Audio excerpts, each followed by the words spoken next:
At first, Kingdom Come Deliverance makes this war feel simple.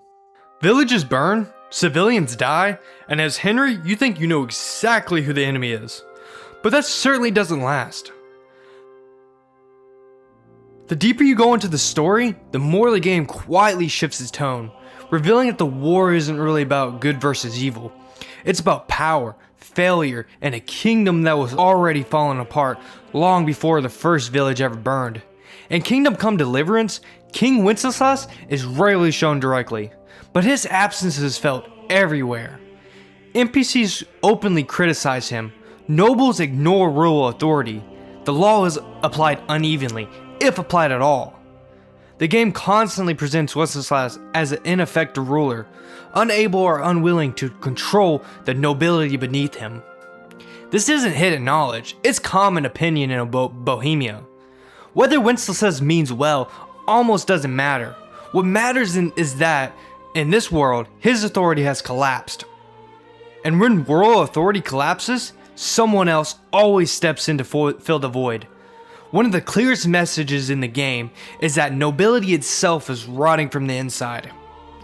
Throughout the story, Henry encounters lords who exploit peasants, ignore laws, and wage private conflicts to protect their own power above everything else. Even nobles portrayed as allies admit the system is broken. The game doesn't frame this war as a clash of idols, it frames it as struggles where self-interest decides loyalty. The kingdom isn't divided by morality, it's divided by survival. From the very beginning, King Sigismund of Luxembourg is presented as a villain. His forces burn villages, they slaughter civilians, they leave terror behind them. The game shows Sigismund as a ruler who enforces authority purely through fear and military force. But what it doesn't do at all, at least early on, is clearly explain his broader motivations. Instead, you have 2 weeks to restore order in the city. King Sigismund is portrayed as disaffective, ruthless, and completely willing to use violence to impose control. Any deeper reasoning is left unknown, revealed slowly through dialogue and context as the story goes on. From Henry's position, there is no political debate, only devastation. This is the most crucial part to understand. The war is not shown objectively, it's shown through Henry.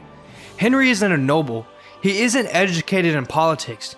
He doesn't understand domestic power, struggles, or royal legitimacy. What he understands is loss. His village is destroyed. Everything he knows is taken from him in a single night. So the game gives you Henry's anger, grief, and hatred, not a balanced explanation of conflicts. And that's intentional. The player doesn't see the war as it truly is, only as Henry experiences it. The game starts to separate the men who commanded the war from the men who actually carried it out. One of the clearest examples comes from mercenary commanders themselves. Men like this thrive in chaos. They aren't driven by loyalty or gilded by honor. They fight because war gives them purpose and profit.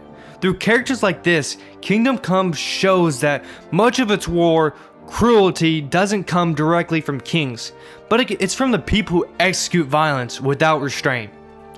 The game never labels them as real villains, but it clearly uses them as the face of the war's brutality. As Kingdom Come Deliverance unfolds, the initial sympathy disappears. You begin to see a weak king unable to rule, nobles abusing power on all sides, rival rulers enforcing control through terror, ordinary people crushed between them. The game never turns its camera and tells you who is right. Instead, it lets you reach a more uncomfortable conclusion. This war was already lost long before Henry ever picked up a sword.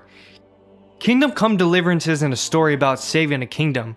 It's a story about surviving consequences of failed leadership, unchecked power, and violence without restraint. The game never gives you a clean hero. It never offers you a perfect side to stand behind. What it gives you is survival, and understanding that in wars, moral clarity is often the first thing that burns.